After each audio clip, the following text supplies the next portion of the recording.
coming in on a wing and a prayer, coming in on a wing and a prayer. You guys should all know this, and I appreciate those who actually raise their hand and are. All right. Yes, thank you. You're the we can do it girl person. Yeah, right? So what, yeah, so she's called, it's a fictional person. It's a fictional person. What? It is a Rosie the Riveter is her name. She's a fictional person. She's not a real person. And why was she significant during World War II? Why do we care about Rosie the Riveter? We know this because we learned it in our last class. Yes? Because the women did all the work while the men went to war? Yes. When all the men went to war, there were a bunch of jobs available, and so it left the women a bunch of jobs to do, and they would work together, and they would do it to support the army overseas. So they'd build weapons, they'd build ships and airplanes and lots of great things, and this was how, sort of how they dressed. This is about as historically accurate I can get with whatever was in my closet. Yeah? Rosie the Riveter. Called a riveter because that was what it was called when you were putting like the bolts and the rivets inside of the airplane. So, why do you think, what's with the head thing?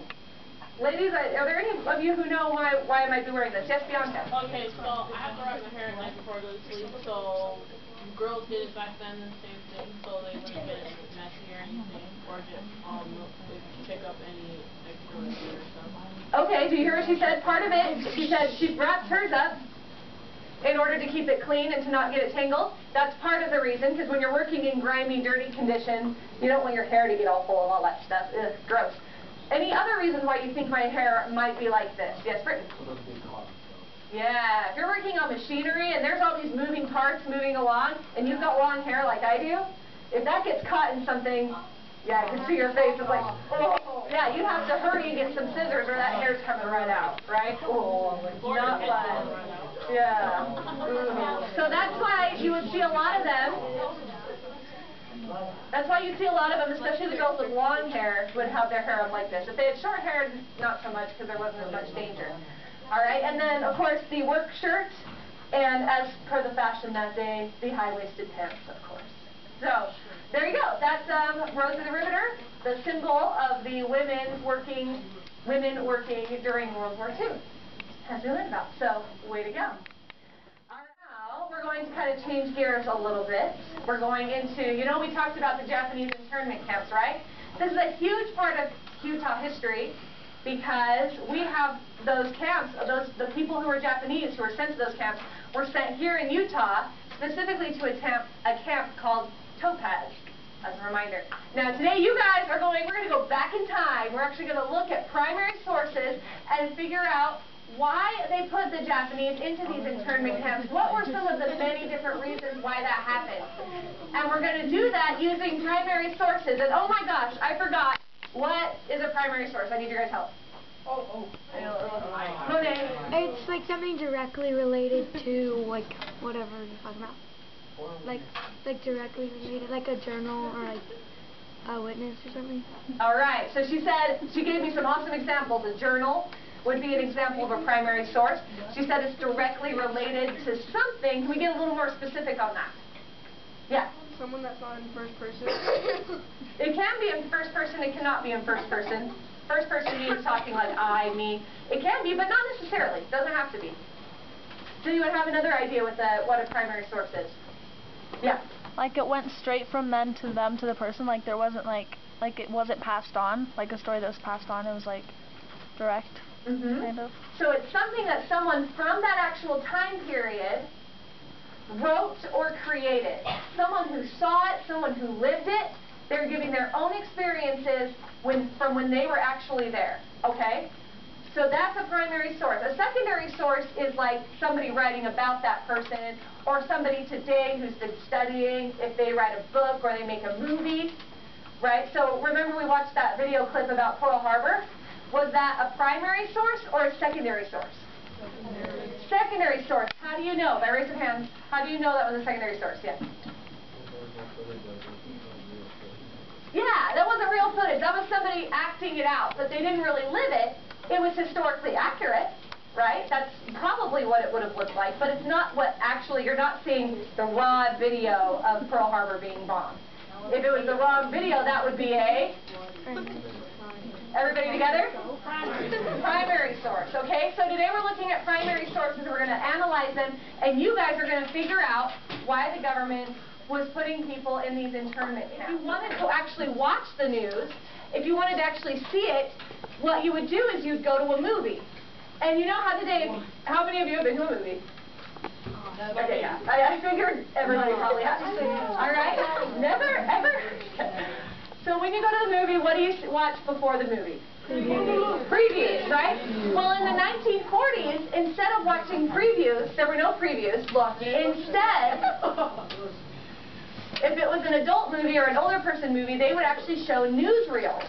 And this was like a news story saying, here's what's going on in the world, here's what's going on in America, here's what's going on in the war.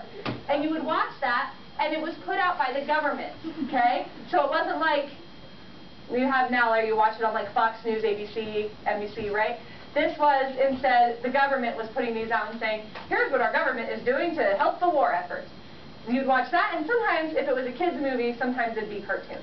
But a lot of the times, you'd watch a newsreel. So we're now going to get into our time machine, and we're going back in time to the 1940s in a movie theater, and you're going to watch one of these newsreels, all right?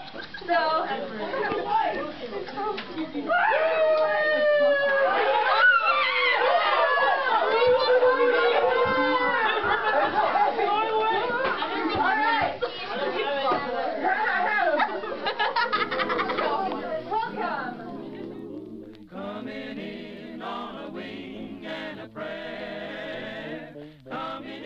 now, here at San Francisco, for example, convoys were being made up within sight of possible Axis agents.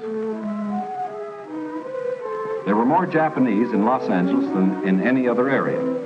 At nearby San Pedro, houses and hotels occupied almost exclusively by Japanese were within a stone's throw of a naval air base, shipyards, oil wells.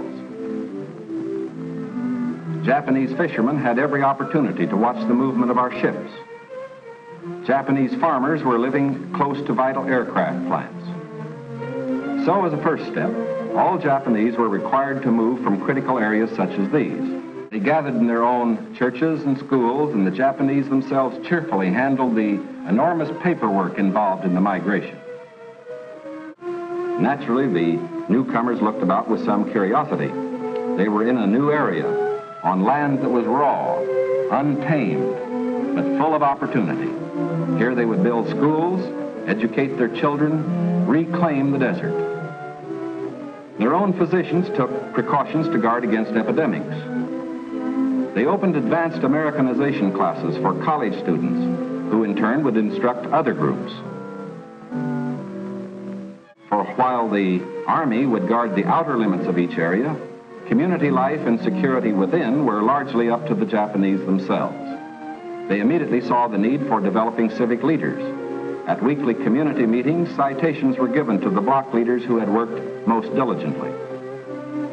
Special emphasis was put on the health and care of these American children of Japanese descent. back in the time machine.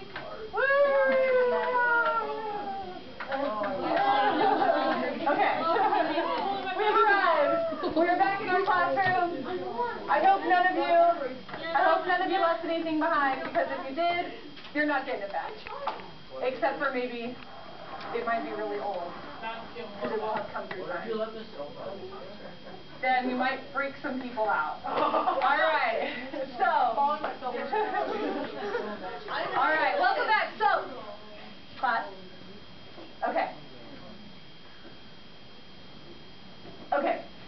So if you had been somebody in that audience, now try to get your mind into a person who actually lived during that time. You went to go see a movie and you watched that. All right? What would you think about these internment camps? What would be the message that you got from it? Yes, Bianca?